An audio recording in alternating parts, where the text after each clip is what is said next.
გამარჯობა. მოკლედ ბიბლუსი თოქს უყურებთ, მე გიორგი კეგელიძე გახლავართ და ჩვენი სტუმარი კი გახლავთ ლეგენდარული ოლგა ბაბლუანი, მედია პროექტების ავტორი და ჩემი მეგობარი, დიდი მადლობა მობრძანებისთვის.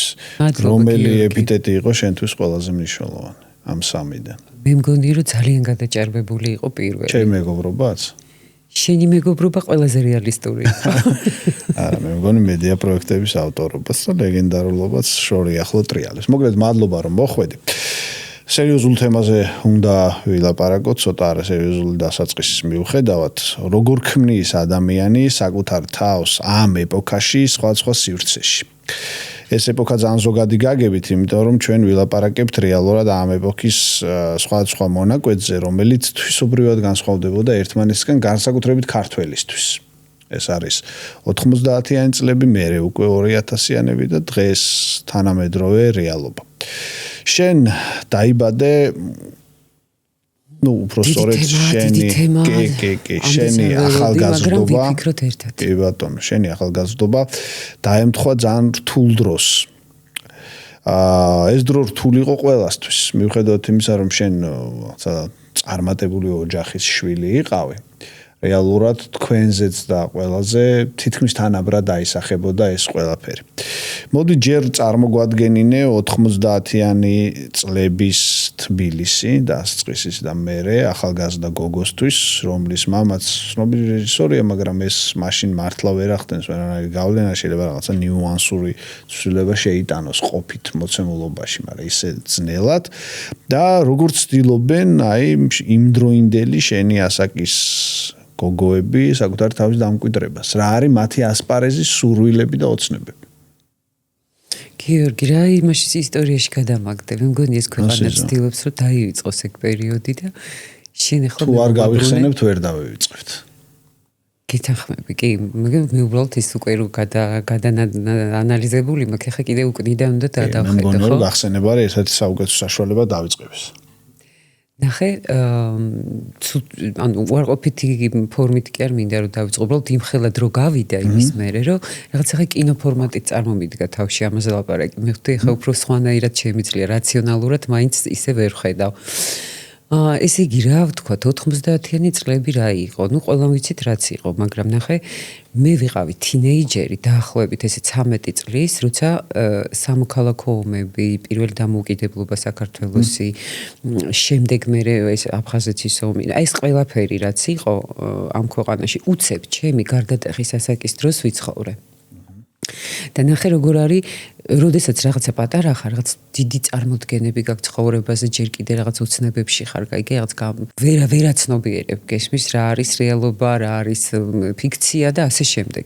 და შენ კინოსამყაროში ცხოვრობ და ეს პერიოდი რო გემთხვევა, შენ იმხელა რეალობას ეჯახები და იმხელა ცხოვრებისეულ სისასტიკეს ეჯახები ამ დროს, რომ შენი ცხოვრება თითქოს რაღაც ადგილას უცებ კედელს ეჯახება.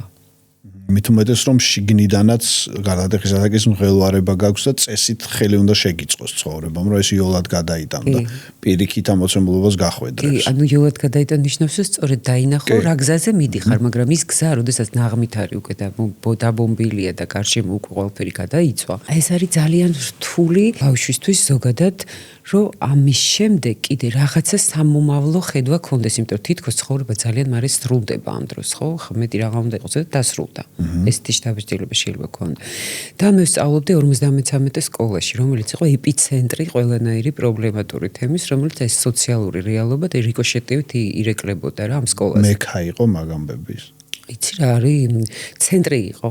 თავს იყრიდა, მექა მეტაფორული გაგებით ყველა. თავს იყრიდა და ასევე ვინც სწავლობდა ამ სკოლაში, ნუ ყველა ისეთი ოჯახების შულები იყვნენ, ვისაც ასე თუ ისე სოციალური ადგილი მაინც მყარად ჰქონდათ და მე ამ ოჯახებზე ძალიან ირეკლებოდა და ყველა მაინც ცენტრი იყო, ეპიცენტრი იყო იმ საბჭოთა ჭყალებში, ესე ბურჟუაზიის რა ვთქვათ. საბჭოთა ბურჟუაზიის, რომელიც უყურებდა ადნაჟდივ ამერიკას და ეს ახდენდა ძალიან. აი ნახე ხა მაგამდე მინდა რომ მივიდე. შეხედე, აი შე რომ მკითხე როგორი იყო გოგოების. სპეციალურად თქვი რუსულად, იმიტომ რომ მაშინ ესე იყო და ხო ადნაჟდივ ამერიკა იყო. და შეხედე მაშინ რა მოხდა? ეს ხო დაინგრა ეს ყველაფერი ჩამოგვენგრა რომ ქვეყანა როგორც ეგეთი ქვეყანა გახდა შენთვის არასტაბილური სივრცე კი აღარ გიცავს რაღაცა შენ ყევაში ხარ. ანუ ადგილი სადაც ხოვრობ ის სურყევებში ესე იგი შემყარად მაინც ფეხი უკვე ვეღარ გაქვს დადგმული. სკოლაში მიდიხარ და ეს პერიოდი როდესაც დაიწყო კლანების ომები. ეს ბავშვები ჯგუფება და კლანები ჩამოყალიბდნენ. კი ბატონო და დაიწყო ეს პერიოდი როდესაც გავლენები, რადგანაც უკვე არანაირი ბისპრიძელიას რასაც ეძახოდა, იმიტომ რომ არანაირი კანონი და ძალა შენ აღარ გარეგულირებს და მიდის უკვე ქვემოთ, აი მასიური თვითგადარჩენის ბრძოლა და უკვე ძალის დამკვიდრება. ეს არ გავს ლათინო-ამერიკულ სამყაროს, სადაც ეს ყველაფერი თქვათ ამოზრდილი არის სოციალურად დაბალი ფენებიდან და გადარჩენის ინსტინქტს ეფუძნება მხოლოდ. ეს ცოტა რომანტიზებული, ამიტომ ახსენე ერთხელ ამერიკაში. ხო ეს კლანურობა, აი ამ გავლენის ნაწილიც იყო, სხვათა შორის. აი ამ ფილმების რომელსაც ვიდეო კასეტებზე. ზუსტად მანდ მივდივარ, რატომ მაშინ იყო პერიოდი, როდესაც უცებ პოპკულტურა და მით უმეტეს ესეთი ველური და გაუფილტრავი ფორმით შემოვარდა ქვეყანაში. პირველად იყო ეს ვიდეოები, იყო სახში ვიდეო აპარატურა, სადაც კასეტებზე შეგეძლო ფილმები გენახა. სწორად ახსენე თავისუფლების ველური აღქმა. ზუსტად. და ის ახალგაზრდები, რომლებიც ჩაკეტილები იყვნენ და არასდროს არ იცოდნენ გარეთ რა ხდებოდა, გადავიდნენ აი ამ მოდელის ფორმაზე. ეს იგი მათთვის ეს იყო დიდი მაგალითი რა, რომ რასაც ხედავდნენ, ის ახალგაზრდების და თინეიჯერებისთვის ხდებოდა მაგალითი. და მაგალითი და გავლენა, როგორ უნდა ეცხოვრათ, იმიტომ შენ უკვე აღარაფერი აღარა გაქვს. რაღაცა შემოვარდა ახალი, მახსოვს პირველი MTV-ს შემოვიდა, პირველი ფილმები, გაუფილტრავი იყო ეს ყველაფერი და ერთხელ ამერიკაში მიხედავთ იმისა, რომ ხარისხობრივად ძალიან ძლიერი ფილმია და ეს არის. ხო, შინაარსობრივად იყო რა, რომ აი ანქაურ კლანურ, აი ესეთ ჯგუფურ გარემოს და ჩამოყალიბების სისტემას ძალიან მოერგო.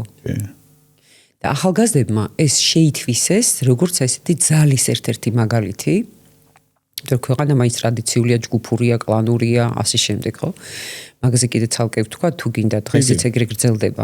მაგრამ ყოველ შემთხვევაში მაშინ იყო ეს, რომ აი მასკულინური ეს ველური სამყარო დაიძრა თითქოს ქვემოდან და დაიწყო კლანების ფორმირება.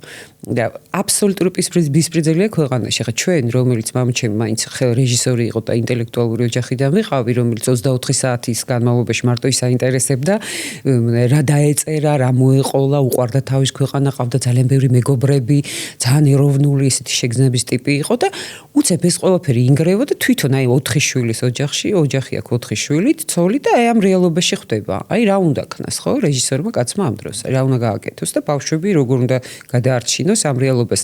და მით უმეტეს რომ ჩემი ძმაც 53-ში იყო, უამრავი მისი მეგობარი იყო აი ამ სიტუაციებში ჩართული და ძალიან ბევრი ახლობელი დავკარგეთ, იმიტომ რომ ეს ის პერიოდი ცოტა მშობლები აბსოლუტურად გაურკვეველ რეალობაში არიან. მანდაც ხონდა ერთხელ ამერიკაში გავლენა, იმიტომ რომ ყველა თითქმის ყველა ყოველ შემთხვევაში რეგიონში ეგრე ხდებოდა და ვიცი აქ მერე უკვე დაგრძალვაში ენიო მორიკონეს ის ცნობილი თემა ისმოდა. დღემდე ეს მუსიკა რომ მახსენდება პანაშვიდები. აი რომ დავდიოდით, ხო, მახსენდება პანაშვიდები. იგი რაღაცა ლამაზი ფერადი ცხოვრება უცებ ჩაშავდა, დადიხარ შენ რაღაცა ისეთ სიკვდილის დერეფნებში, ვერ იგებ რატო, ვინ, როგორ, აი ტყავის კურტკის გამოკლავდნენ ხალხს.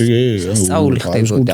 დიდი მიზეზი იყო, უფრო პატარა მიზეზებიც არსებობდა. ხო და ნახე რა იყო, ესე იგი იმდენად კონსომაციას დახამებული საზოგადოება იყო, იმდენად ჩაკეტილი იყო, რომ ტყავის კურტკა რაც ნიშნავს, ხო, უნდა გაწირო ადამიანის სიცოცხლე ვიზუალური რაღაცა ჭინჭის გამო, ხო? და მე უკვე მიდიოდა აი როგორიცი ძალაუფლების გადანაწილება და აი ბჭყალებში გავლენები და უკვე ქონების დაგროვებები რა. ანუ დაიწყო კურტკით და მე გაგრძელდა და გავითარდა. და ეს ბავშვები, ვინც ჩვენთან სწავლობენ, რამდენი ოჯახი მახსოვს, ხო, როგორი გაუბედურდა და რაღაც სასწაული ხდებოდა. ეს უბრალოდ სიკვდილი გახდა საბითუმო, ძალიან იოლი. ძალიან ადამიანის ფასი ვაფშე საერთოდ აღარ არსებობდა. გადაცვლადი იყავი კურტკაში, იმაში, ამაში იყო მოპარვები, საშინელები, ყველა შეიარაღებული იყო, სკოლაში შეიარაღებული ბავშვები დადიოდნენ თინეიჯერები, იარაღი იარაღი დაიყარა მაშინ თუ გახსოვს ახლა იმიტომ იარაღი და ნარკოტიკი. იარაღი და ნარკოტიკი და იყო სრული საგიჟეთი და ერთხელ ამერიკაში ეს იყო ფილმი რომელიც უბრალოდ ამათ ეგონათ აი ამ ახალგაზრდებს რომანტიზებას ახდენდა ამის. რომანტიზებას ახდენდა და ფიქრობდნენ რომ ეს მატერიალობა იყო. იდენტიფიცირება ხდებოდა პირდაპირ რა ანუ ტიპი იყო ესეთი ეცვა ესე ზუსტად მე მახსოვს ძალიან ცოტა ადამიანი გადარჩა ამ სიტყვის ზოგადი გაგებით იმ ძალიან ცუდაობა იყო ჩვენი. შეიძლება ფიზიკურად გადარჩა მე გულისხმობ ამ გადარჩენას, როდესაც თავიდან ააშენა თავისი თავი. ძალიან ცოტა მოახერხა ეს იმ ნანგრევებიდან გამოსვლა. შენ ნუ გასაგები გოგო იყავი, მაგრამ მაინც ხო უფრო მონაწილე იყავი თუ დამკვირვებელი ამ პროცესის. მე ვერ ვიქნებოდი კლანებში ჩართული. ხო, მაგრამ ხო არ არის აუცილებელი რომ პირდაპირ ნიშნავს მხოლოდ იმ ხაზის ნაწილი. ყველა მონაწილე ვიყავით რაღაც მონაწილეში. ყველა რაღაც მსახიობი იყავი ამ რეალობის. როგორ იყო შენი როლი? რა იყო შენი როლი? ჩემი როლი მე საერთოდ როლები უკვე აღარ იყო გესმის. აი ამ სიგიჟეში ყველა ერთად მოძრაობდით. აი წარმოიდგინე ძირთადად ეს ბიჭებში ხდებოდა, ხო? ეს წამოვიდა უცებ რაღაცა მასკულინური გაგება უფრო დიდი, ვიდრე ადრე იყო. მისთვის რაღაცა კაცების როლი თითქოს უფრო გაიზარდა, უცბად აი ეს წამოვიდა წინ და გოგოების თემა რა იყო? უნდა გათხოვილიყვნენ და ყველაზე აი ესეთი ბიჭები იყო ძალიან მოდაში და პოპულარული. ჩასურველი ტიპი იყო ის მოდელი გოგოსთვის, რომელიც იყო ბიჭი, ძირითადად 80% იყო ეს. ძლიერ ბიჭად ვიცითლებოდა და ხა როცა თინეიჯერი ხარ ისედაც არასტანდარტული და გადარეული ხალხი მოგწონს უფრო იმიტომ რაღაცა ყურადღებას იქცევს და არასტანდარტული გაგრა სტანდარტული იყო იმ დროს უკვე არა მე ვამბობ ზოგადად რაღაცნაირი ესეთი ცოტა ავარდნილი გარემო მოგწონს თინეიჯერობის დროს და ეს ნორმა აღარ არის მე გადის ეს პერიოდი და ხვდები რომ იმაშინ ესე ვიყავი რაღაც უფრო ესეთი ტიპები მომწონდა რაღაც უფრო გასვავებული უფრო რაღაც ვინც რაღაც ასხივებდა უფრო და ეს ბუნებრივია მაგრამ ეს არ დასრულდა შენ მოყევი ამ მორევში მაგრამ ეს არ დასრულდა ამიტომ გეუბნები ეს არ დასრულდა ეს გაგრძელდა და თაობებს გადაეცა ლამის იმიტომ რომ ეს უკვე რახა ნორმად ჩამოყალიბდა და აი ესეთი კაცები იყვნენ მოდაში და ეს იყო საშინელი პერიოდი და ძალიან ბევრი გოგო მე ვისაც ვიცნობ რომელიც ძალიან კარგად სწავლობდა ძალიან ბევრი აი მსგავსი ტიპის ბიჭის ცხოვრება შეეწირა ის ბიჭებიც დაიკარგნენ მე იყო წამალი მე სასწაული მოხდა მოკლედ ძალიან გაფუჭდა ეს თაობა რა 80% ძალიან გაფუჭებული იყო ეს თაობა და ძალიან ცუდად იცხოვრა ეს ოჯახებმა მე წამოვიდა გაჭირვება მე წამოვიდა უამრავი პრობლემები სოციალური და ამიტომ მე წავით მასობრივი ემიგრაცია დაიწყო და აი ამ ქაოსში ჯერ კიდე გოგოს ადგილი ხო წარმოგიგენია როგორ რთული შეიძლება ყოფილიყო ამიტომ ძირითადად ჩვენ რა ვნახეთ 90-იანებში ქალები წავიდნენ გადაარჩინეს ეს თავისი ოჯახები კაცები რომელიც ძალიან ბევრი ვერც სამსახური ვეღარ ნახა ზოგი ნარკოტიკით იყო გაუბედურებული საბოლოო ჯამში ქალებს მოუხდათ როლის აღება იმ პატარა გოგოს რომელიც გაიზარდა და რო თქვა რომ მე ხა ჩემი ოჯახი თუ არ გადავარჩინე ცოტა ბევრი კი ბევრი ვერ ემიგრაცია მოხდა ძირთად ქალების შენს ოჯახსაც მოუხდა ეს კი და ნახე მე მაგ სიტუაციაში რატო ვერ მოვყევი ჩვენთან იყო ძალიან შემოქმედებითი გარემო ეს ფილმებს იღებდა და 90-იან წლებში იყო უძინართა მზე როდესაც მაგი იღებდა და ასე რომ სულ პერიოდში დაემთხვა მის ფილმების გადაღება თუმცა ძალიან პოპულარული ფილმი იყო ძალიან პოპულარული ფილმი იყო და გამოვიდა ომის შემდეგ და მე უნივერსიტეტში ვსწავლობდი პირველ კურსზე ვიყავი მაშინ როდესაც მთელი უნივერსიტეტი დაიძრებოდა ეს და მივდიოდით ამ ფილმის სანახავად ერთადერთი ფილმი გადიოდა ეს იყო მაშინ კასოვე ფილმს რო ეძახოდნენ გახსოვს აი იმისი პირველი კასის ფილმი ფული რო შემოქონდა დარბაზში რა ესეთი ფილმი იყო პირველი მას ადამიანი გადაიხდი და ბილეთის ხო მასის თან შეიძლება გადაგეხადა მაგრამ რაც ინტელექტუალურ ჩარჩოში მარტო არ რჩებოდა გაიგე ეს არ იყო კინოში წავით რაღაც კლასისტვის ეს იყო მასობრივი ფილმი და სოს რეალობას ასახავდა იმ ბიჭებს გავდნენ ვინც ქუჩაში თვით გადარჩენის თემა იყო და სოციალური რეალობა ესე მწვავედ და ძალიან ჰუმანური ფორმით იყო დანახული ამიტომ ნუ ადამიანებს ეს ადამიანური შეგრძნება ოჯახის სიტუაცია თვით გადარჩენა ეს ყველაფერი იმ რეალობაში ძალიან ჯდებოდა რა და მე ვერცხლის დათვია იყო გერმანიაში იმდენად ესეთი გულით და მნიშვნელოვანი ნაწილია ქართული სულით გაკეთებული ფილმი იყო რაც არის ის იყო შინაგანად რასაც გცნობდა მამამისზე იყო ფილმი რომელიც ადრე დაკარგა და ასე შემდეგ და მე რა შემთხვევაში მეტაფორული ნაღმია რომელიც ცოტა გვიან ამოხსენი მე სხვა შორის თავის დროზე ამ ფილმს მეც ისე უყურე როგორც ის ბევრი ადამიანი უყურებდა ალბათ ხო ცოტა მოგანგსტერულო ოღონდ თქვა ტრაგიკულ ამბავს და დღეს ქუჩის ბიჭების მეგობრობის ისტორია როგორ გადაირჩინონ თავი და გადაარჩინონ ოჯახი. დროისთვის ეს არ იყო უცნაური ამბავი. იმ დროს შემგარშემო ყველა თხოვდებოდა. და ნახე, ეხლა დღეს შეიძლება სხვადასხვაერად გაანალიზო და იმ რეალობას მიაწერო, რაც იყო, როგორც იყო, მაგრამ ყოველ შემთხვევაში მე ვიყავი ბავშვი, რომელმაც გააჩინა შვილი. მე მოვყევი აი იმ გაურკვეველ სოციალურ უმომავლო რეალობაში, რაც იყო, ამიტომ შენაჩენდი ბავშვს და მე უნდა გქონოდა ოჯახი. და ამით ვთავრდებოდა მე შეიცხოვ. კი, შეიძლება სადმე გესწავლა, ოჯახი თუ არ ყავდა, რას უზამდიან ბავშვს კაცმა არ იცის. შეიძლება გზად შენი ქმარი მოეკლათ. დაქრივებულიყავი შენზე არ ლაპარაკობ ზოგადად მოდელზე. კი, ან კიდე შეიძლება უბრალოდ ვერაზროს ფეხი ვერ მოეკიდებინა და ასე შემდეგ. ამ ძალიან რთული. აი ჩემ ხელა გოგოებს, ვისაც შვილები ყავთ დღეს, ხო, მე რო უყურებ, აი რა როგორი სირთულეები გამოერა ქვეყანა, ვისაც ბავშვები ყავდათ და ამ ქვეყანაში მოუხდა ცხოვრება და ამ სწორგზაზე დაყენება და ძალიან რთული პერიოდები. თქვენ ოჯახი წახვედით ერთად, ხო? ესე გამოვიდა. კი, მე გავშორდი ქმარს, მაშინ ქმარიც არ იყო, ხელიც არ ქონდა მოწერილი. ნუ რომ მივხვდი, რომ ეხა უბრალოდ ჩემთვის ეს იყო აბსოლუტური გაურკვეველი რაღაც ბავშვური გარემო, გავიპარეთ თან მეგობრებმა, გადავწყვეტეთ, რომ გავიპაროთ. ჩვენ როგორც ყველა იპარებოდა დიდი ნაწილი, სად ვიპარებოდით, კაცმა არ იცის და საიდან მოვდიოდით, ისიც არ ვიცით. მოკლედ გავიპარეთ მე და ჩემი მეგობარი და ამ მეგობრების აი ეს წრეს გავყევი ვითომ აი ერთი წრიდან მეორე მეგობრები, როგორც ხდებოდა და მე მოვბრუნდი, რა თქმა უნდა, 7 თვის ორსული ვიყავი, დავბრუნდი სახლში და ვთქვი, რომ გამორიცხული იყო, ახლა მე უნდა მესწავლა, სხვა სურვილები მქონდა და ჩემო მშობლებმა დავდიოდი ფრანგულზე. და ჩემო მშობლებმა გადაწყვეტეს, რომ რახან ფრანგულზე დავდიოდი მაშინ. იყო ესეთი გამოჩნდა საშუალება, რომ ბავშვები მიდიოდნენ ენის სასწავლებლად და მოდი ხო არ გაუშვათ ჩვენს ბავშვები ენის სასწავლებლად საფრანგეთში. შენი ყავი, ესე იგი თავდაპირველი მიზეზი ამ დიდი ფრანგული ემიგრაციის. ჩვენ ბავშვობაშიც ფრანგულზე დავდიოდით. თაწმინდაზე ვცხოვრობდით მაშინ და ფრანგულის მასწავლებლები ყავდა, სახში დადიოდა და ტელევიზორში იყო ხოლმე გადაცემა ვისწავლოთ ფრანგული ენა და მზაღო დოქტორის შვილი იყო, თუ გახსოვს, ძალიან დიდი ხნის წინ ენის გაკვეთილები იყო ხოლმე საზოგადოებრივ მაუწყებელზე და მზაღო ფრანგულის სპეციალისტი იყო და ჩვენ გამოვყავდით ტელევიზორში ბავშვები, რომ აი ჩვენ ვიღა ბაბლუანები ლაპარაკობენ ფრანგულად, რაღაც ესეთი გაკვეთილი იყო რა მოკლედ. და მე უკვე რახან ეს ჩვენ გქონდა ეს ფრანგული ხაზი ამიტომ გადავწყვიტეთ, რომ გაგვეგრძელებინა და ხომ არ გაუშვათ დედაჩემს გაუჩნდა აზრი ბავშვებიც საფრანგეთში. ჩვენ არ ვიყავით ის ოჯახი, ვისაც ჰქონდა ვთქვათ აი დიდი შესაძლებლობა და ბავშვებს გაუჩვევდი სასწავლებლად. ესე არ იყო, ანუ ჩემს მშობლებს კიდე ძალიან ბევრი უნდა იმუშავოთ იმისთვის, რომ ჩვენ მერე იქ თავი დაგვემკვიდრებინა.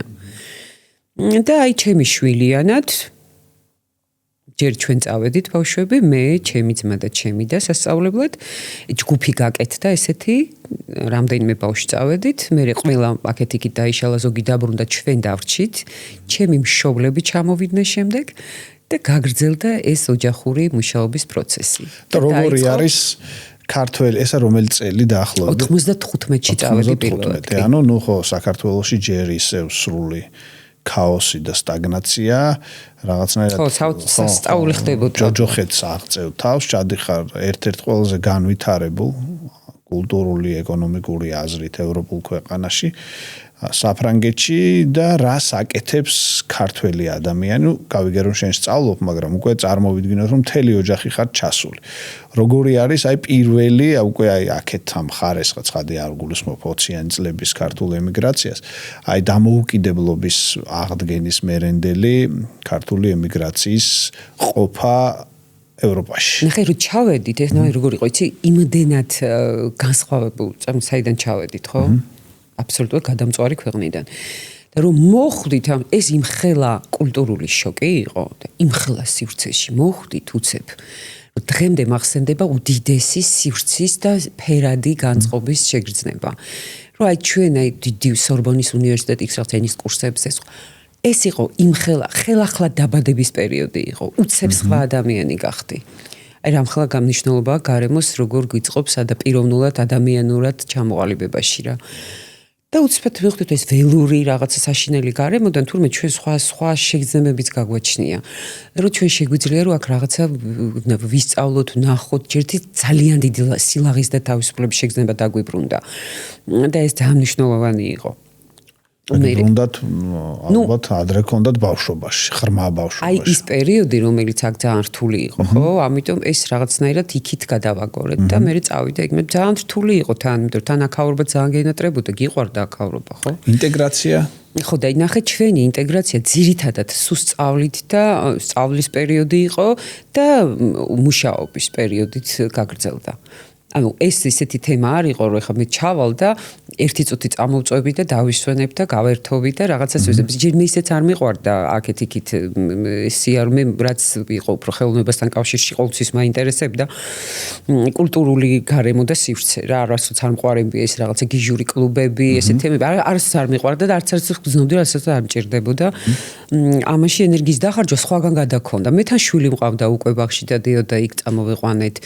მოკლედ ძალიან როგორ მიგიღეს? როგორ მასპინძლები იყვნენ ფრანგები? იცი რა არის ძალიან ესეთი სწორი და ძალიან კულტურული და რაციონალური გარემო. კონდათ აღქმა, რომ ქართველები იყავით, იმიტომ რომ ძალიან დიდი ხანი დაჭირდა ევროპას, რომ ჩვენ რუსებისგან გავეცალკებინეთ. ნახე, მაგაზე არ იყო კონდა თუ არა აღქმა. ჩვენ იმდენად მყარი იდენტობით ჩავედით და იმდენად დარწმუნებულები ვიყავთ, იმდენად გვიყვარდა და მოგწონდა საიდანაც მივდიოდით, პროფესია იმდენად გვაინტერესებდა რა მიმართულებითაც მივდიოდით, რომ ეს ბუნებრივად მოხდა ინტეგრაცია. ასიმილაცია არ მოხდა. ანუ ჩვენ თვითონ მოვერგეთ გარემოს და საკუთარი იდენტობის შენარჩუნება. კი, და წამოვიღეთ იმ გარემოდან, რაც ჩვენთვის საინტერესო და მნიშვნელოვანი იყო. და ძირითადად იყო, აი ჩვენ ოჯახში ქონდა ესეთი კლანური გაგება რა. ან კლანი რას ნიშნავს, ხო, ჯგუფი, რომელიც ერთ საერთო ინტერესებზე მასშტაბა, ერთიანდება საერთო ინტერესებით, რა და ჩვენი ოჯახი არის ესეთი კლანური, ოღონდ ტრადიციული კლანური, ხა ყველანაირი კლანური არსებობს, ხო, ისეთი კრიმინალური, მეგობრების, ასე შემდეგ. სახელმწიფოსი და რაც გინდა თქვი, მაგრამ ყოველ შემთხვევაში ჩვენი იყო ტრადიციული უფრო ესეთი, სადაც ერთი იყო პატრიარქი, მამაჩემის სახით და აი თავისი ემითი ხასიათით და მისი ღირებულებებით და მისი სოფლხედველობით უნდა ეცხოვრა მთელ ჯგუფს, კლანს, ანუ ოჯახის. ეს რაღაც ცოტა სექტის მსგავსია, რასაც გეუბნები, მაგრამ ყოველ შემთხვევაში ეს ესე იყო. აჯანყებული როგორ ისჯებოდა? თუ არც იყო ფიქრი აჯანყებას? ნახე, როდესაც ჩადიხარ იმ ქვეყანაში, საქმეზე ხარ ორიენტირებული, ამიტომ ეს აჯანყების მომენტები საერთოდ არავის არ ჭირდებოდა იქ, იმიტომ რომ ყველა ერთ სისტემაში ვიყავით და არც ქონდა სურვილი მაინდა-მაინც წინააღმდეგობის. ხო არ იყო მიუღებელი ის, რასაც მამა შენი გელაპარაკებოდა. შეიძლება ასეც იყოს. ხო არ არის აუცილებელი რომ ყველა შვილი აუჯანყდეს მშობელს, ხო ერთი მშობელი ხო პირიქით ბაძვას იმსახურებს. ნახე, გეტყვი ერთ რამეს. ჩვენ ყველანაირი ჩვენ ცხოვრობთ ერთმანეთის ინტერესებით და ძალიან ერთიანი ოჯახი ვართ რა. მაგრამ ყველას აქვს თავისი ინდივიდუალური ხასიათი. ხო, და ყველა ძალიან მყარი ხასიათი აქვს. მაგრამ ეს ოჯახი ერთიანდება მაშინ, როდესაც რაღაცა ერთ ადამიანს ჩვენგანს რომელიღაცას რაღაცა ჭირდება. ხა მამაჩემზე შერაც მკითხე იყო თუ არა ის პერიოდი, როდესაც ვინმე აჯანყდებოდა ან დაჯანყდებოდა ჩვენ ოჯახში, ხო? ეს მან მთავარი ცი რა იყო უფრო აი შენ ზუსტად იმ გაგებიდან, იმ კულტურიდან და იმ ტრადიციიდან, იმ მენტალიტეტიდან, იმ სოფლხედველობიდან, რასაც მამაშენი გაწოდებდა ყოველთვის. შენ ინდივიდუალურად მე როგორ გამოდიხარ ამიდან, აი ამ ცოდნით, აი ამ ხასიათით და შენ თვითონ მარტო როგორ მიდიხარ და იმკვიდრებ თავს და ქმნი ახალ შენს ვერსიას. ახალ რეალობას. ვერსიას არა, იმიტომ რომ ის ნაწილით შენია. ხო, ცხადია, იმის ვერსია ნიშნავს იმას, რომ ნაწილად რჩება. კი. უბრალოდ შენ მე როგორ აწყობ შენს ცხოვრებას, რა გაინტერესებს და რა მიმართულებით მიდიხარ. ეს არ არის მარტივი, რა თქმა უნდა, არ არის ადვილი. მაგრამ ყოველ შემთხვევაში მაინც ერთიანი ხართ და მაინც ერთ ჯგუფად შევ, მაგრამ ყოველთვის მნიშვნელოვანია, რომ შენით მიაღწიო იმას, რომ მოახერხო ჯგუფის და კლანური აზროვნების გარეშე ცხოვრება, მით უმეტეს თუ ხალი ხარ. რა სწავლობდი შენ საფრანგეთში? მე ვსწავლობდი თქვენთან ჭრჭილებია. უშავს. რა სწავლობდი? მივიღოთ ესეც. თეატრალურ ინსტიტუტში ვსწავლობდი, მე ჩავაბარე ისტორიულ ფაკულტეტზე და მე გადავედი თეატრალურ ინსტიტუტში და ვსწავლობდი თეატრალურ ინსტიტუტში. და ნახე რა დრო ვამბობ რომ თვითდამკვიდრების თემა რა იყო, რომ მივედი თეატრალურ ინსტიტუტში. სახეობობა გინდოდა. იცი რა, თლათ არ ვიცო, კი, უფრო. და მქონდა კიდეც მე შენ როლები. კი 10 ფილმში ვარ ნათამაშები, მათ შორის საფრანგეთშიც, მაგრამ შეხედე კიდე რას ვამბობ, რომ როდესაც შენით მიდიხარ და შენით იკლევ გზას.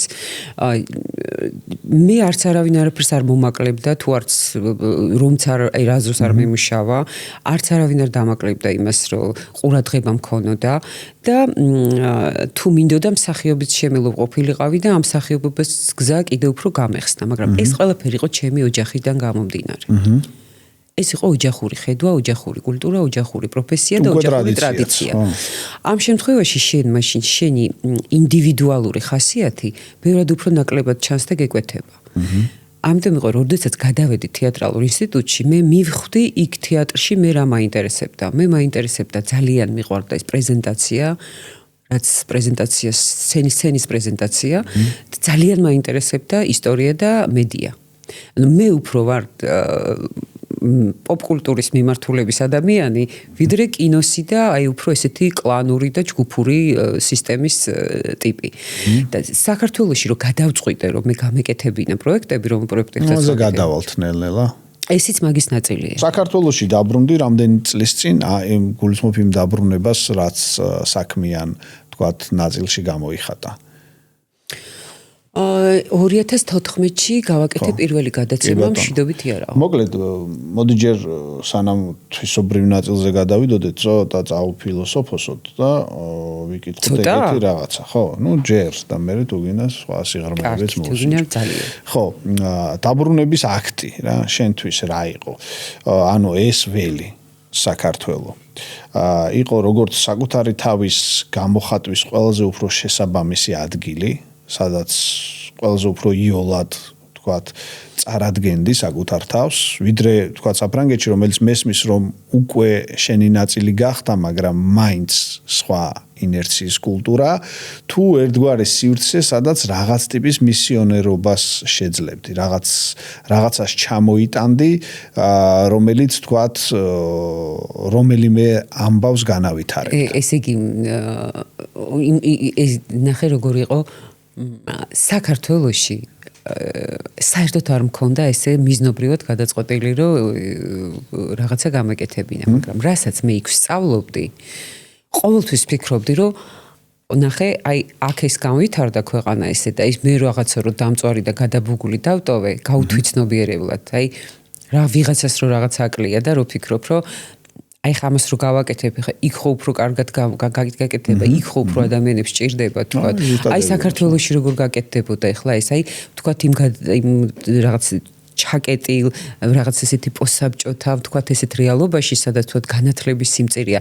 აი რა შეიძლება თქვა ისეთი გაკეთდეს, რომელიც მედიას სახით ინფორმაციას და შემეცნებას და რაღაცა საინტერესოს მიაწვდის, საჭიროებაზე გათვლილ ინფორმაციას მიაწვდის მაყურებელს. და მედია კურსებს რო გავდიოდი საფრანგეთში, აი დავინახე როგორ აქაც ბევრს ვაკვირდებოდი და მე ბაზრის კვლევითაც განათლების მიმართულებით და შემეცნების მიმართულებით გადავწყვიტე, რომ უცებ აი ეს ერთ დღეს დავწერე კონცეფცია პროექტის და საქართველოში გადავწყვიტე, რომ ეს გამეკეთებინა. აი ეს უცბად თავისით მომწიფდა და მოხდა, აი როგორ გითხრა, აი მომწიფდა თავისით.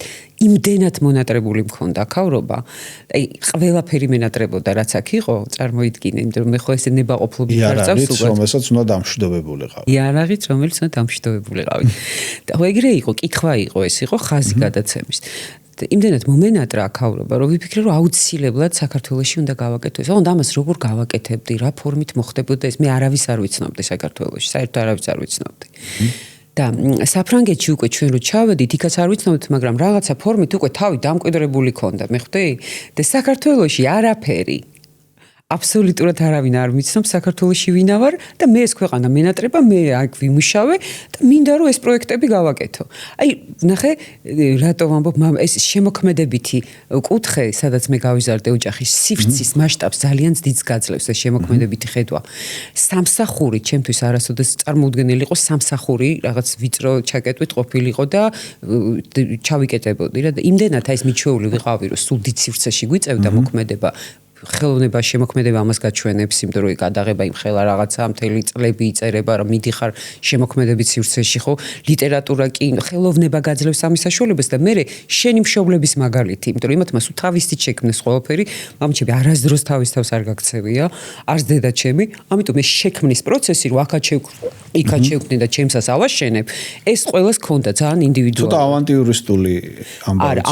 საკუთარ თავთან დაკავშირებით ვამბობ, რომ ტოვებ კომფორტულ ველს არა ფორმატთან გადაცემის ან ნაბიჯთან, არამედ საკუთარ თავთან დაკავშირებით, რომ ტოვებ კომფორტულ ველს და ჩამოდიხარ სივრცეში, რომელიც არ იცი როგორ მიგიღებს. იცი რა არის, მე გეტყვი რომ კომფორტს არ ტოვებ, მას ეგ არ არის კომფორტის. მე ჩემ შემთხვევაში მასე არ არის, ნახე რატო? იმიტომ რომ ავანტიურა არის ის, რომ შენ სადაც მოგზაურობაში თავგადასავალში მიდიხარ და არ იცი ეს როგორ მოხდება და შენ აქ როგორც პერსონაჟი მიემართები. იცოდი როგორ შეხვდებოდა ეს ქვეყანა? ქვეყანაზე მე არ ფიქრობდი რომ შეხვდებოდა. არც მაგაზე არ ფიქრობდი.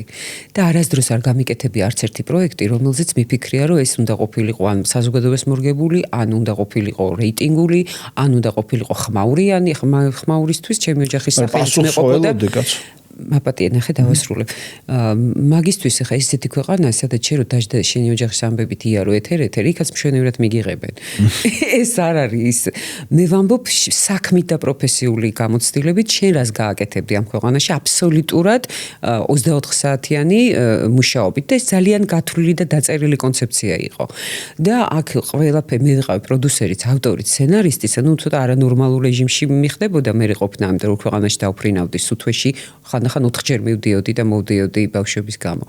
მაგრამ ეს აუცილებლად მე გრძნობდი, რომ საქართველოში მე როგორც მარტო დამოუკიდებლად ოლგას, ჩემი სათქმელი, რაც მინდოდა რომ გამეკეთებინა მედიაში, ყოფილიყო შემეცნებითი და კულტურული და ასევე ოდნავ გასართობში გასწასული გადაცემა და მე მსახიობის ის სამსახიობო დამთავრებული და ეს პრეზენტაცია იქიდან ავიღე, ანუ ის პერსონაჟი ქალი, რომელიც ამას შექმნიდა, იმიტომ რომ მე სულ სხვა ვარ და ის ქალი სხვა იყო, ვისაც ეს გადაცემები მიყავდა, ხო? იმიტომ რომ იქ გარემოც ისე იყო შექმნილი, რომ შენ პატარა კინოში გეგონა თითქოს თავი, რაღაც ისეთ ლამაზ გარემოში, სტუდიებს ვაშენებდით და აი ამ სივრცეში ყველა სივრცე გამოყოფილი და გათვლილი იყო სხვადასხვა თემისთვის და როგორ ვითარდებოდა სოციალ-კულტურული გადაცემა იყო, როგორ ვითარდებოდა ქვეყანა, უამრავი განსხვავებული პროფესიის ადამიანი წარმოვაჩინეთ. სათაური ის ესხე ცნობილი ტექსტისგან, ოღონდ დაუსვი კითხვის ნიშანი.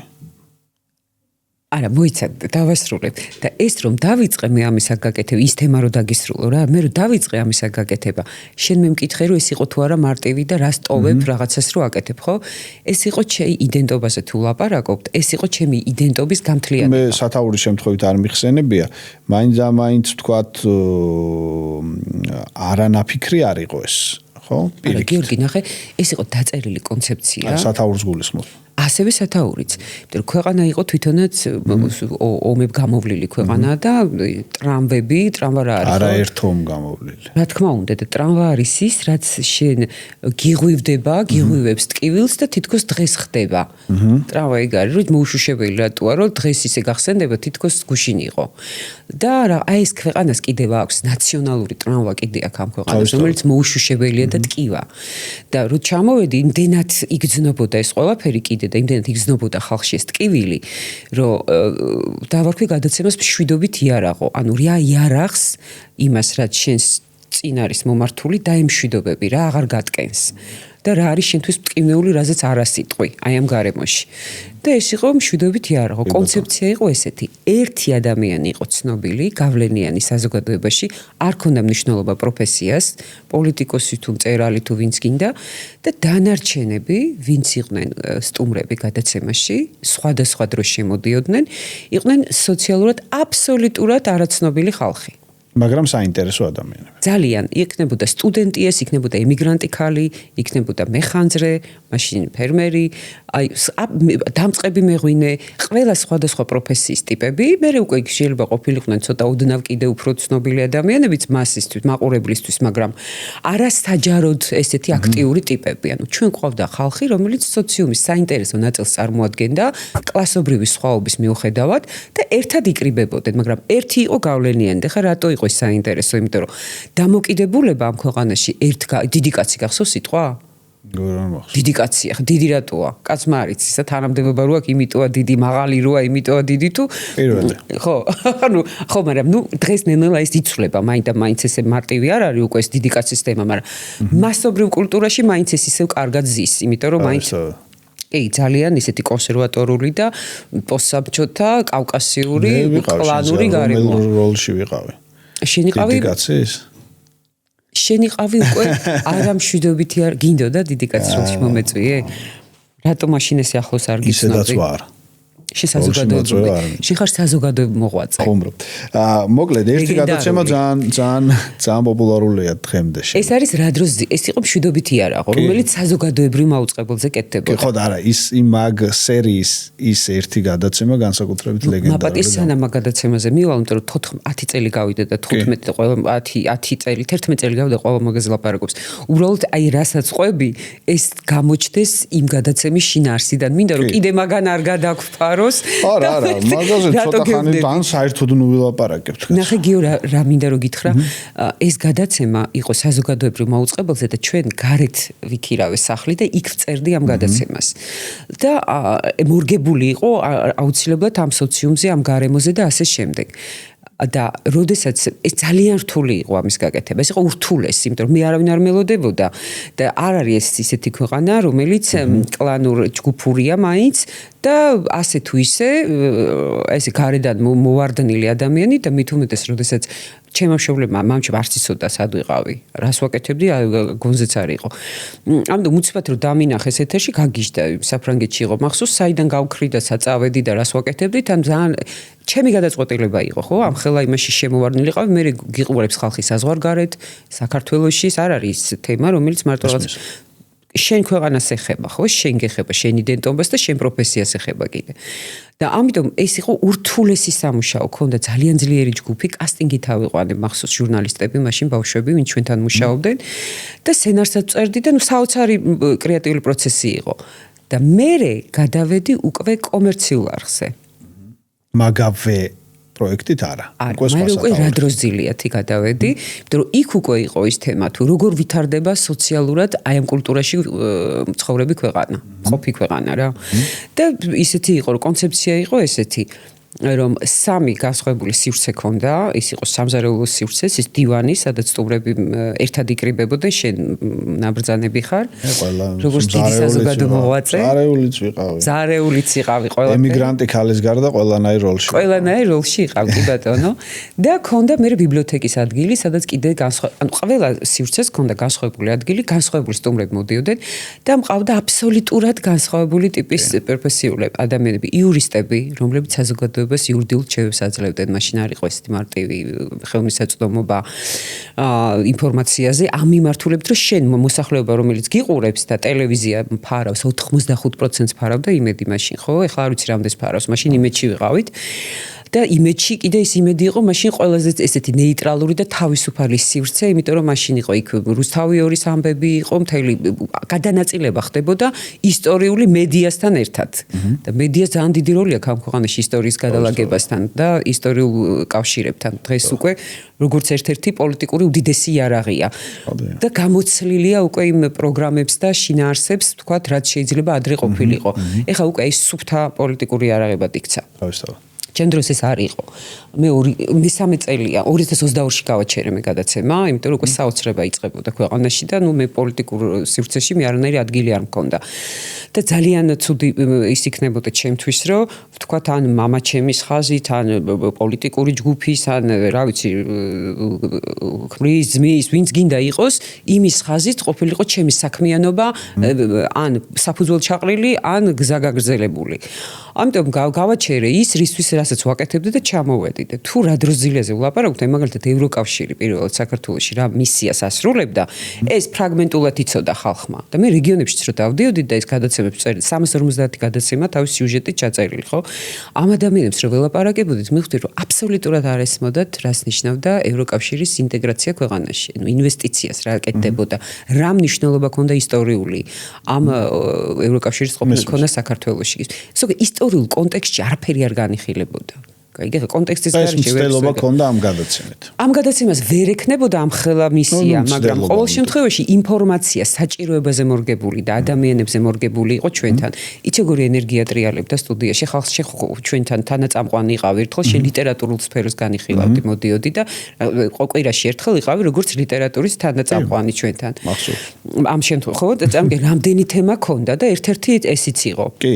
და ნუ აი უამრავი ხელოვნება ყველაფერი ერთმანეთში ირეოდა იმდენი სტუმარი ყავდა და ამ სცენარს რო წერდით ხო ვფიქრობდი რომ აი ხალხი რო უყურებს სწრაფად ინფორმაციას ვინ როგორ დაიჭერს რეგიონში ამან შეიძლება ეს გაიგოს იქ ის გაიგებს და ამიტომ მათზე მორგებული და საჭიროებას და ადამიანზე გათვლილი იყო გესმის ჩემთვის ემოციურად ყველა თემა საჭირო იყო და ეხლა მე რომ სატელევიზიო ფორმატის რაიმე ტექსტი მქონოდა წასაკითხი და რაიმე უბრალოდ ესეთი მოწოდებული ინფორმაცია გასაშუქებელი მე არ ვარ ტელევიზიის ქალი. კაი, ანუ შეუძლებელი იყო ეს ჩემთვის გამეგზელებინა. ამიტომ მივხვდი რომ ამან დახურა უკვე თავისი დრო მოჭამა 30 ბავშვი, რამდენი ადამიანი სტაჟიორი და 400-ზე მეტი პარტნიორი ყავდა და საოცარი ამ თვალსაზრისით ტაიმ-აუტი გაქვს აღებული. მე გავაკეთე იდენტობასთან დაკავშირებული 3 სერია, მინი სერია ქართული იდენტობაზე. პროფესიულ განათლების სამეცნიერო პროფესიულ განათლების მნიშვნელობა 3 სერიანი 20 წუთიანი ფილმები და მე იმასაც მივხვდი რომ ძალიან დიდი დატვირთვით შემოდიოდა უკვე აი ეს ჩემთვის ეს სოციალური თემები, რაც კრეატივის ნაკლებობა იყო უკვე და მივხვდი რომ უკვე ეს მე აღარ მაინტერესებდა და ამას ვეღარ გავაგრძელებდი და მაყურებლისთვისაც არ იქნებოდა საინტერესო, იმიტომ რომ ადამიანები დღემდე ქუჩაში რომ ხვდებიან, ყველა ხალხი მწერს რატო აღარ აი ამ ინფორმაციას თქვენგან ვიგებდით, ეს ძალიან საინტერესო იყო და მე უკვე ნახევარში გადადიხარ უკვე ხალხს იმდენად რაღაცა ჭირდება რომ შენ მე თან ემოციური ვარ ამ თემაში და ხო გესმის და მე მინდა რომ რა გავაკეთო და როგორ და არა და უზარმაზარი არქივი. მე დამჭა უდიდესი არქივი. შეიძლება რაღაც მეუბნებოდი რომ გადაცემასეო ის თემაო არ გაქვს. ის ლეგენდარული გადაცემა, საიდანაც ძალიან ბევრი. ლეგენდები რო გიყვარს მე ვხედავ აგერ, მაგრამ ლეგენდები გვაძალებენ თავს პირიქით. იცი ლეგენდებს ხალხი ქნის, ლეგენდები არაბენ არ გვაძალებს. არა, ეგ მართლა არა, ამ შემთხვევაში მეტაფორულად თქვი რომ იმდენად ის არის, მეთქი ხშირად ჩანს ეგ რომ არ ვახსენოთ არ გამოვა. გადაცემა, ხო ეს? ეგ კონკრეტული გადაცემა. ანუ რომელი კონკრეტული გადაცემა, მაშინ აუხსენე მაყურებელს. სადაც იყო სტუმრად მე რა ფრაგმენტიც მახსოვს. ძინა ივანიშვილი, სურა გურიელიძე, თამარ ღვაბერიძე და შეიძლება კიდევ ვინმე. იყო ეს გადაცემაში ეს ადამიანი სტუმარი და ნიჩეზე თუ მელაპარაკები ვეკითხებოდი, თავიდან იყო რომ ერთად ვლაპარაკობდით და მე გვერდებოდა ეს სტუმრები. ეგ მონაკვეთი გაპოპულარულდა და იმიტომ გამახსენე. გაპოპულარდა, იმიტომ რომ იმ ადამიანმა მოყვა, რას კითხულობდა, რას აინტერესებდა და რა ფსიქოტიპი იყო. ხა ზოგადად, როდესაც ადამიანი გავლენას ახდენს სოციუმზე, ეს იქნება ყოფილი პრემიერ-მინისტრი თუ კანონიერი ქურდი, თუ ოპერის მომღერალი არ მყავდა და არც მინდოდა რომ ყოლოდა, მაგრამ რის თქმა მინდა რომ ადამიანი რომელიც გავლენას ახდენს სოციუმზე, ესე იგი იქ რა ძალიან მნიშვნელოვანი სოციალური ბრუნვა ხდება და იმ ადამიანზე ჩვენ ვილაპარაკეთ კრიმინალურ სამყაროზე, შენ წარმოვიდგენ რამხელა გავლენა მოახდინა მასებზე. ხო? ანუ პერსონა რომელიც შენ წინ გიზის და ის გავლენას ახდენს, იმან შეიძლება აბსოლუტურად შეცვალოს სოციალური რეალობის მიმართულება ქვეყანაში. და რა პასუხისგებლობის მატარებელია კიდევ და რა გავლენას ახდენს ადამიანის ჩამოყალიბებაზე. ჩემთვის ეს იყო ძალიან საინტერესო, რა ფსიქოტიპი იჯდა წინ, რომელსაც ამხელა გავლენა ქონდა ქვეყანაში. ეს ძალიან საინტერესოა იცოდე ის რას კითხულობს, რაზე ლაპარაკობს, რა იყო მისი ბავშვობის ოცნება, იმიტომ რომ არის ტიპები, რომლებიც ოცნებას მიყვებიან და ხდებიან ის ადამიანები. ოღონდ ვერ ხვდებიან რომ უკვე ის ტიპი გახდა და შინაგანი სიცარიელეში ბევრს რჩება, ხო ხვდები რას ვამბობ. ეს კიდე რას მივახციე და რას მივსდევდი, კიდე სხვა საკითხია, ხო? ხო, და ამიტომ ეს იყო თემა, რომელიც ძალიან მე თქვა რომ მე ნიჩეს ვეკამათები, თუ არ მომწონს მისი ნათქვამი, ხა მეც არ მომწონს ნიჩეს, მე მომწონს რა, ბევრ რამე შეიძლება არ ვარ მე გენიოს ფილოსოფოსი, მაგრამ იმ დონეზე კარგად მესმის ფილოსოფია, რაც მაინტერესებს, ხო? ადამიანის აზროვნების და პიროვნული ჩამოყალიბების ერთ-ერთი კარგი ხაზია. და აქედან გამომდინარე, ამან თავისი მოყვა, რომ უყარდა გრაფ მონტე-კრისტო მაგალითად, როგორც წიგნი და აგერ დადგა ის დიდი შენობა, როგორც გრაფ მონტე-კრისტო. ანუ ბევრი რაღაცა არის ესეთი, რაც ადამიანის კარგად ხედავ მისი კულტურული და შემეცნებითი. მოკლედ იმას ვამბობდი, რომ დღევანდელი ტერმინით რო თქვა, ეგ იყო რაღაცა ესეთი გადაცემა ბენგერი, რომელიც ძალიან გავარდა, მაგრამ ჩვენ გვახსოვს კიდევ სხვა ბენგერი, რომელიც უკვე არ უკავშირდება გადაცემას, მაგრამ უკავშირდება შენს მუშაობას ჟურნალში. ეს არის საერთაშორისო ჟურნალი, ოკეი, რომელიც ქართული გამოცემაც არსებობს და აი ძალიან დიდი მოულოდნელობა აღმოჩნდა საზოგადოებისთვის, როდესაც საქართველოს პატრიარქი ილია მეორე დაინახეს ამ ტიპის გამოცემის გარეკანს. რა თქმა უნდა, ეს შენგან ნაფიქრი გააწყვეტილება იყო, მაგრამ რას გულისხმობდა ეს ფიქრი და რატო გააკეთე, ეხა შეგვიძლია რომ გითხრა. ნახე, ჯერთი პირველ რიგში რატომ დავთანხმდი, როცა შემთავაზეთ რომ ყოფილიყავი ოკეის რედაქტორი, მედიიდან გამომდინარე, აბსოლუტურად არაფერ კავშირში არ იყო ჩემთან თითქოს. მაგრამ მე როდესაც ჯერ თავიდან თქვი არა და მე რომ დავფიქრდი, მივხვდი რომ ეს არის მას მედიის პროდუქტი, პოპკულტურის ნაწილი, ბრიტანული ტაბლოიდები შენციცი ხალხი შექმნა ამან და სკანდალებზე აწყობილი რეალობა. და მე ზიზღება ყველანაირი სკანდალით სადმე გამოჩენა. არ მგონია რომ ეს მე მჭირდება ან არ მაინტერესებს უბრალოდ სკანდალი რაღაც შინაარსის გამოცლილი მგონია. შეიძლება საჭიროც არის ვიღაცებისთან და ხალხშიც უნდა იყოს და მასაში უნდა არსებობდეს სკანდალებიც რომ რაღაცა გააღვიძოს, მაგრამ მე არა ვარ ეს ტიპი. ამიტომ რომ ნახე რომ ეს შემოთავაზეს, მე კარგად ნახე ეს პოპკულტურის ნაწილი, რამხელა მნიშვნელობა აქვს ზოგადად მასის პროდუქტს. ამ შემთხვევაში ჩვენ ჟურნალზე ვლაპარაკობ, მე ვლაპარაკობ სერიალებზე, სატელევიზიო შოუებზე, აი ჟურნალს. სადაც არის ცნობილი ადამიანების ინტერვიუები და ექსკლუზივები და რაღაც ესეთი პირადი ცხოვრების. მე რაც ვნახე, მე მომეჩვენა რომ იყო აქ ჭორაობის დონეზე უფრო მაშინ კიდე ისე არ იყო ეს განვითარებული აი სოციმედია და ეს ყველაფერი. ამიტომ იქ რაც ხდება, რაღაც ლოკალური ჭორებივით მომეჩვენა და ვიფიქრე რომ ხომ არ გავაკეთო, დავთანხმდე. და გავაკეთოთ ცნობადობა ხარისხით. შენ ხო იყავი, ოკეი. აღმოჩნდა რომ საქართველოში ყველაზე ცნობილი ადამიანი იყო უწმინდესი და უნეტარესი ილია მეორე, რომელიც იყო უდიდესი გავლენა ჰქონდა მასაზე, მაგრამ ეს არ იყო მხოლოდ რელიგიური ფიგურა. მას ჰქონდა ასევე ეროვნული თვითშეგნების ინტერესების ხაზიც და იყო ძალიან ნაყვარები, აი ძალიან უყვარდა ხალხს, როგორც ადამიანი. აი მას ჰქონდა ის რაღაც რელიგიური და ასევე ეროვნული ხაზი, სახალხო, რომ ზუსტად და ეს ყველაფერი რა ხდებოდა საბოლოოდ ეროვნული და რელიგიური ვარსკვლავი იყო. და გადაწყვეტა რომ მოდი ჟურნალი ერთადერთიანდებოდა და ქონდა ღირებულებები ისეთი, რომელიც შეიძლებოდა ამ ჟურნალში გაგვეჟღერებინა და იქნებოდა მასისთვის საინტერესო. და მოულოდნელიც. და მოულოდნელი ალბათ, მაგრამ მე კიდევ ვიმეორებ და ეს არის მაშინ დღეს უფრო კარგად ვაცნობიერებ, მაგრამ მაშინ ყველასთვის უფრო დიდი შოკი იყო ვიდრე ჩემთვის, იმიტომ რომ მე კიდევ უფრო მიკვირდა, რატო შეიძლება ყოფილიყო გასაკვირი, როდესაც ადამიანი არის ესეთი მნიშვნელოვანი ფიგურა ქვეყანაში. მანდაც ფრანგი იყავეს. რაციონალური ვიყავი უფრო ალბათ რა და ნახე რა მოხდა, ეს ადამიანი იყო პოპკულტურის ნაწილი. ყველანაირი ხო პოპულარული მასიური კულტურის ნაწილი. იმიტომ რომ ჩვენ ნახეთ მის დასაფლავებაზე რა მოხდა ხო ქვეყანაში. მთელი ქვეყანა გაერთიანდა ლამის და რამდენი 80% გარეთ იყო და 3 დღე ქვეყანა პარალიზებული იყო, ისე რომ სოფლიო მედია იყო გაოცებული, რომ რატო შეიძლება ეს მომხდარიყო. და ქონდა ესეთი დიდი სიყვარული ხალხისგან. ამიტომ ძალიან მნიშვნელოვნად ჩავთვალეთ, რომ კონტროლირებადი ინტერვიუები, რომელიც ყოველთვის კონტროლებადი იყო და ჩაკეტილი ინსტიტუტი იყო და თვითონ ის ადამიანები, ვისთანაც მე მასთან მქონდა ურთიერთობა და აუხსენი, ვთქვათ, რისი გაკეთება გვინდოდა, ის ჩემზე წინ მიხვდა რა უნდა რას აკეთებდა. პატრიარქს გულისხმობ ამჯერად? რა თქმა უნდა, ეს უნდა მეკითხა რომ ერთია რომ შენ გადაწყვიტე და მეორე როგორ მიიღო მან. იცი რა ძალიან მიხვდა რომ ეს ხალხისთვის და ისეთი სივრცეში შედიოდა მის საუბარი, სადაც მას არასდროს არ ქონია პირდაპირ კავშირი. აი ესე თორე მასობრივი იმაზე მეტი ქონდა ვიდრე ამ ჟურნალში ქონდა. მაგრამ აი კონკრეტულად აი ამ მიმართულებით ძალიან გახსნილი იყო, იმიტომ რომ მას კარგად ესმოდა მუსიკაც, პოპიც, ხატრობაც და მასშტაბის დიდი ქონდა ხელოვნებად. ამიტომ ეს დიდი ფიგურა იყო და თქვა რომ აი ამ ჟურნალში ჩემთვის მისაღები იქნება ვილაპარაკო თუ რას ნიშნავს თავისუფლება, რას ნიშნავს რწმენა ადამიანისთვის. ისეთი თემები, რაც უფრო მარტივად შეიძლებოდა ადამიანებთან მისულიყო და აი რელიგიური, დოგმატური რაღაც ისეთი იმის ჩარჩოს გაცდენოდა. და ძალიან ისეთი დაგთანხმდა და გავაკეთეთ ეს ყველაფერი და მისთვის არ იყო ეს ისეთი გასაკვირი, ვთქვათ, როგორც ხალხისთვის იყო რა. ხო, მესმის. ანუ აქტორებისთვის ნაკლებად გასაკვირი აღმოჩნდა და იმ მისი ადგილი იყო იქაც იყო მისი ადგილი, ყველგან იყო. ეს იყო საინტერესო. კი ბატონო, და მე გაგრძელდა ეს ყველაფერი, ეს პარალელურ რეჟიმში მიდიოდა რა დროს ძილიათ და დღეს აიღე ტაიმ-აუტი.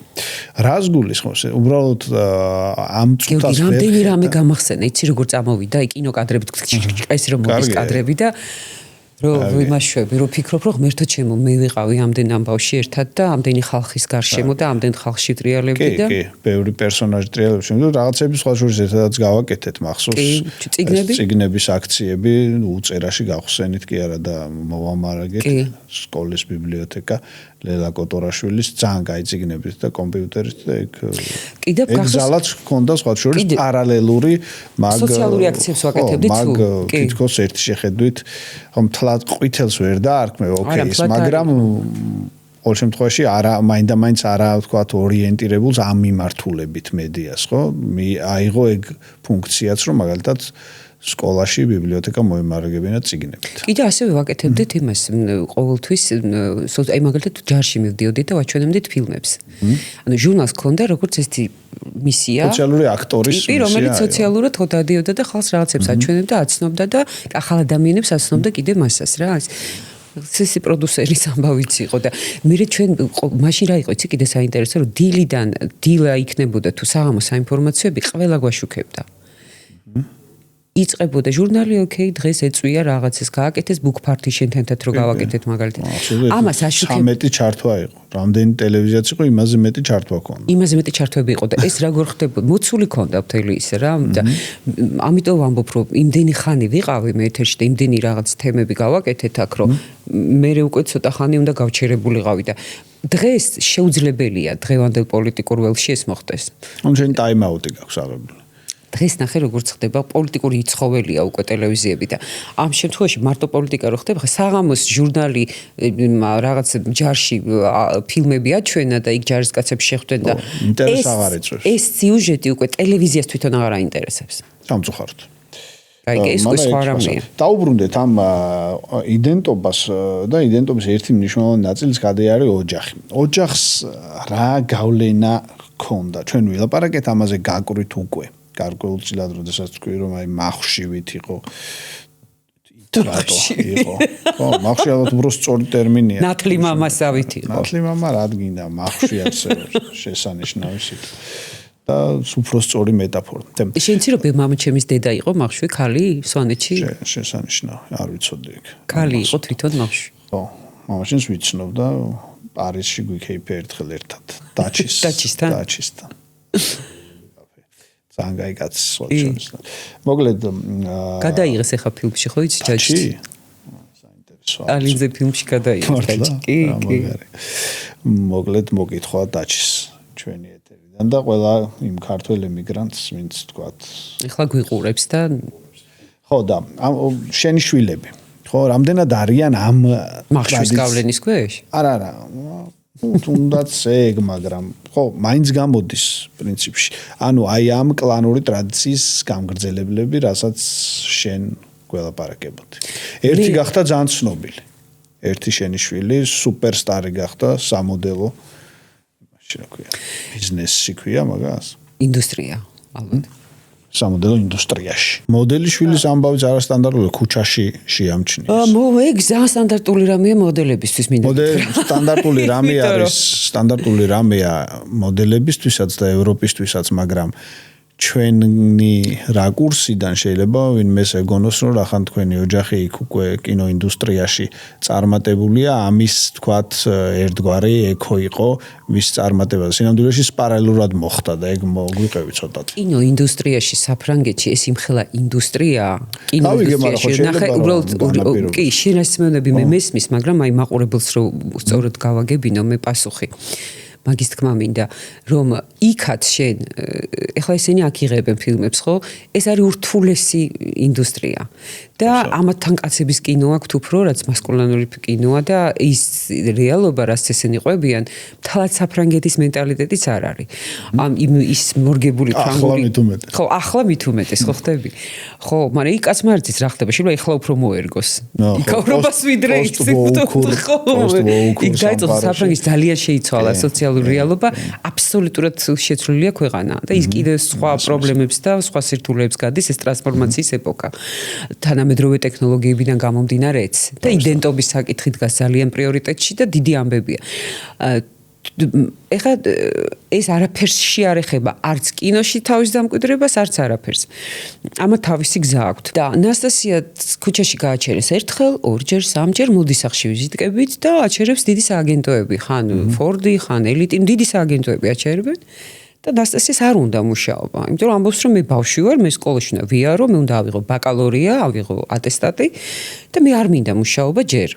რა თქმა უნდა, ჩვენ ვინც ფიქრობთ, რომ ძალიან მნიშვნელოვანია პროფესიული თვითამკვიდრება და გამოვლილი გვაქვს 1000 რაღაცა, ესეც მსგავსი, თვლით რომ ნასტასიამ უნდა იმუშაოს, რა თქმა უნდა. ნასტასია თვლით რომ ეს აფერში არ წერია ჩვენი მიმართულება, ნასტასიამ არ უნდა იმუშაოს. რას მაზაო და ეუბნები. ხო, ჩვენ ვეუბნებით, რომ ნასტასია რა გინდა მე ბაკალორია, შენ თუ ისეთ ინდუსტრიაში უნდა მოხვდე, მაგალითად, რომელშიც შენ არ დაგჭირდება აკადემიური სწავლების ატესტატი. და არ არის თან ძალიან კრეატიული ტიპი და არ არის ჩარჩოს ტიპი. მაგრამ ნასტასიამ გადაწყვეტა რომ მაინც ესწავლა, აიღო ბაკალორია, ეს თავის გადაწყვეტილება იყო, მითხარ რომ მე არ ვიცნობ დედას რომელიც შულს ამას ურჩევსო, საერთოდო, საერთოდ რატო? და მე დაიწყო და მივიდა სააგენტოში, სადაც ელოდებოდნენ და მივიდა ბოლო მივიდა და დაიწყო მუშაობა. და ეხლა უკვე ნელ-ნელა რა უკვე 1 წელი გახდა, 1 წლისთვის ძალიან ბევრი იმუშავა. და დარწმუნებული ვარ, რომ უკვე თავისი მიმართულებით და თავისი მიმდინარეობით გააგრძელებს პოპულარულია. თვითონ ძლიერი ხასიათი აქვს, ამიტომ უკვე მე ვიცი, რომ ნასტასიას თავისი გზა აქვს არჩეული და შესანიშნავი. ხო, უკვე დღეს უკვე შემილი ამაზე ვიყო, რომ ერთი ჩემი შვილიც და მეორეც ისეთი შემდგარი ზრდასრული და თავისი ხასიათიდან გამომდინარე ტიპები არიან რა. თავის სირთულეების მიუხედავად, წარსულზე ვილაპარაკეთ, აწყვოზე ვილაპარაკეთ, მომავალსაც 2-3 სიტყვით გადავწვდით და მოდი დავამთავროთ ზოგადი კითხვით. აი, ბევრი დრო ახსენეთ, ხო? თითქოს აი ისტორიის გადასახედიდან ეს ყველაფერი წლების თვალსაზრისით დიდ მანძილზე არ არის გაჭიმული, მაგრამ იმდენჯერ და იმდენაირად შეიცვალა ჩვენი ყოფა, რომ რეალურად კი ბევრი დრო შეგვიძლია დავარქვათ. მაგრამ აი ამ ყველა დროში რა ნებისმიერში, ახლა ჩვენი გადაცემის სათაური ადამიანის თვითდამკვიდრებაა, ხო, ერთგვარი. აი ძირითადი თვისებები რა უნდა კონდეს ადამიანს, რომლითაც ის თავს დაიმკვიდრებს და აღიარებას მიიღებს საზოგადოებისგან. თუ ეს მისი მიზანია ცხადია, ხო, ვიღაცა შეიძლება განდეგილობა უნდა. შეღაურ განსხვავებულ თემას მეუბნები. მაგრამ ზოგადად საზოგადოებაში თავის დამკვიდრება და მიიღოს ხალხმა, ანუ ეს ნიშნავს, რომ საჯარო აღიარება კონდეს და იყოს საჯარო ტიპი. თუ ეს უნდა მეთქი, თუ არ უნდა, გააჩნია თან რას აკეთებს. შეიძლება იყოს მწერალი, შეცავით, ან ესეთი, ან შეიძლება საჯაროდ პოლიტიკოსობა უნდადეს. შემეკითხები ალბათ ამ ყველაფერს საერთო ხაზი რა აქვს. აი, საერთო მახასიათებელი რა უნდა კონდეს ადამიანს, რომ თავი დაიმკვიდროს. პირველ რიგში უნდა უყვარდეს და იცოდეს რას აკეთებს რისთვის. რისთვის აკეთებ ამას უნდა იცოდეს. შენ თუ შენი პროფესია გიყვარს, შენ რო ის გადადო 1-2 წელიც მე ის არ დაგასვენებს. ის რაღაცა რომელიც შენია და გამოძრავებს და ამას მიყავ ხარ ყოველთვის წინ. ეს შენ შეიძლება ძალიან გიყვარდეს სოფელში ყოფნა და მებაღეობა და შენ ამას მიყავდე წინ. შენი თავის დამკვიდრება ნიშნავს შენ თავთან კარგად ყოფნას. აკეთებდე იმას, რაც გიყვარს, იცხოვრო ისე, რომ შენ ცხოვრება შენთვის მორგებული და საინტერესო ჰარმონიას. რაც ნიშნავს პროფესიას არა, ხო, პროფესიული აზრით ჰარმონიას გულისხმობ. ანუ პროფესია უნდა გიყვარდეს. რასაც აკეთებ უნდა გიყვარდეს და მე ეს უკვე გადაიზრდება პროფესიონალიზმში, იმიტომ რომ შენ ამაში უკვე იხვეწები, იზრდები. ანუ პირიქით აკეთებ. ჯერ გიყვარს და მე ხდები პროფესიონალი. შენი მოდელი. აბა ჯერ როგორ გახდები პროფესიონალი? თუ სადღაცა ჩააბარებს, გეტყვი, ანუ სამედიცინოზე უნდა ჩააბარო და მე ვერასოდეს პროფესიონალი ვერ გახდები მაგ შემთხვევაში. იმიტომ რომ ეს ხვისი ნაკარნახებით შენ ყოველთვის მიათრევ რაღაცას და როდესაც შენ შინაგანად არ გასვენებს რაღაცა და იმას ყოველთვის მისდევ სირთულების მიუხედავად აკეთებ, პირველ რიგში უნდა იცოდე და გიყვარდეს რას აკეთებ. შემდეგ უკვე რა, მე უკვე არის ალბათ ღირებულებები და პიროვნული სიმყარე.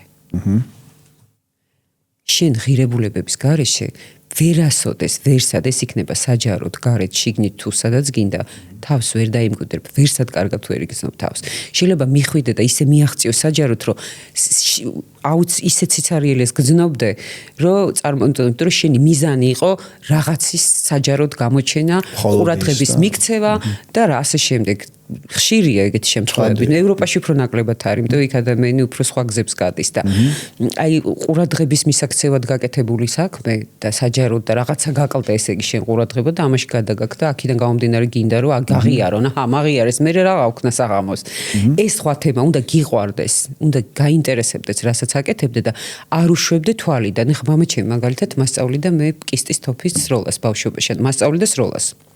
მიზანში ვისვრი ძალიან კარგად რა. და ესე იძახოთ, მე მიყვარდა ძალიან, ბიჭებზე უფრო ძალიან მიყვარდა სროლა და მე და თემური მაის სოფელში მასწავლიდა, დამაყენებდა იქ თიანეთში ნაკვეთი ქონდა და მასწავლიდა იქ კისტის თოფით, მე სხვა თოფით, ანუ მე უნდა მიზანში უნდა მესროლა. და აი ეს ის რომ შინაგანად იცი რა გინდა, მე მიზანი შეიძლება რაღაც მომენტში დაიღალო, აღარ შეგელოს რაღაცას, მაგრამ მიზანი და იმის გაკეთება რაც ხარ და გიყვარს, ეს ყოველთვის ისვრი და გინდა რომ მიზანში ჩააჯინო. ის მიზანი შენ არასდროს არ გადაგდის თვალიდან. ყოველთვის აჯენ მიზანში და აკეთებ იმას, რისი გაკეთებაც გინდა. ანუ უნდა გიყვარდეს და უნდა კონდეს მიზანი. და უნდა კონდეს სწორი ღირებულებები, მე ვფიქრობ, ძალიან დიდი თემები შეიძლება ესე გამოვდივარ, მაგრამ რისი თქმა მინდა, იცი, მე გავიზარდე გიორგი ანტიღირებულებების ქვეყანაში. მე გავიზარდე უყუღმა მით მოცემულ ღირებულებებში, სადაც ყველაფერი დაინგრა, ერთმანეთს ართმევდნენ, კლავდნენ, კორუფცია იყო და უბედურება ტრიალებდა. და შემდეგ უკვე ამ ყველაფრიდან უნდა გაწმენდილიყავი და ხელახლა უნდა დაგენახა, რას ნიშნავს ის, მაგრამ ხელახლა ესე არ იბადება, შინაგანად ეს ოჯახში ჩვენ ქონდა. რაღაცა უნდა არსებობდეს, რასაც შენ ეყრდნობი, ოჯახში ეყრდნობი ღირებულებას, რაც სადაც არ უნდა წახვიდე, ის გადაგარჩენს. ეს არის რა, ადამიანი უნდა იყოს პრიორიტეტი. შენ უნდა იყო როგორც მეორე ეხლა რასაც დღეს მაგალითად წამალთან დაკავშირების ჯიშენს დაავადებული ბავშვების თემაზე ვხედავთ, ხო, საოცრება ამ ბავშვების ყურება, ხო? რამდენი კოლცენტრია ქვეყანაში, ახალგაზრდები ძილისადად რას აკეთებენ, რამდენი მიდის ქვეყნიდან. ეს რას ნიშნავს, რომ რა ღირებულებაზე იზრდება ეს ადამიანი? რა უნდა გააკეთოს? მე ვით გავიზარდე თქვა ანტიღირებულებებს ვიძახი და აი წიგნებით და ყველაფერი აი სამყაროზე მოჭიდებით და სწორის გაგებით ძალიან მნიშვნელოვანია და სოციუმის როლი რა სოციუმში იზრდები. შენ რა მაგალითს გაძლევს სოციუმი? ეს ხო ტრაგედია, ეხლა რაც ჩვენ შეიძლება დღეს ხედავდეთ, ხო, ხა ეს კიდე ცალკე თემაში შემიყვანს და რახან სხვა თემაზე მოვედი სალაპარაკოთ, ამას ესე კიდე არ გავშლება. მე შევხვდეთ და არაერთხელ შეგვიძლია ლაპარაკი. ძალიან დიდი მადლობა. პირიქით გიორგი, მადლობა შენ, არ ვიცი რამდენი ჩქარჩქარა მოგიყევი, შენ იმდენ კითხვას ვავდა, ისე სწრაფად, იმიტომ რომ საათ ნახევარი მშვენივრად გავიდა. ისე სწრაფად ვსვავ კითხვებს, რომ აღარ ვიცი სად გამოგედევნო. როგორც საზოგადო მოღვაწეს. შენთვის როგორ მოხდა? ერთი მაინტერესებს ეგ, შენთვის არ იყო რთული? გურიდან სნობურ თბილისში ამდენი წონა. ეს არ მიგძვნია, იმიტომ რომ არასდროს არ მქონია განცდა, რომ თქვათ რაღაც ზოგადი აზრით პროვინციულ ადგილას ვიზრდებოდი. ყოველთვის სადაც ვიყავი, ჩემთვის იქ იყო სამყაროს ცენტრი. მაგრამ ეს აი ზუსტად მაგაზე ვსაუბრობთ, ვეთანხმებით ერთმანეთს, რაზეც ახლა ვლაპარაკობთ. აი ეს არის ის სამყაროს ცენტრი, რაზეც შენ ოჯახი და შენი ადგილი შინაგანად სულ გატარებინებს. კი ბატონო. აი ეს არის ეს მინდოდა რომ შენ გეთქვა და ეს იყო ეს არის ჩემთვის თბილისში, არც ნიუ-იორკში და არც პარიზში და არც სურებში და არც ოზურგეთში, ყველგან ერთნაირად გზნობ თავს. ძალიან დიდი მადლობა. მადლობა შენ. სტუმრობისთვის ოლგა ბაბლოვანი იყო ჩვენი სტუმარი, ჩვენ ვლაპარაკობდით ადამიანის თვით დამკვიდრებაზე სხვა გარემოში. მე გიორგი ეკელიძე გახლავართ, ეს ბიბლსი თოქსი იყო.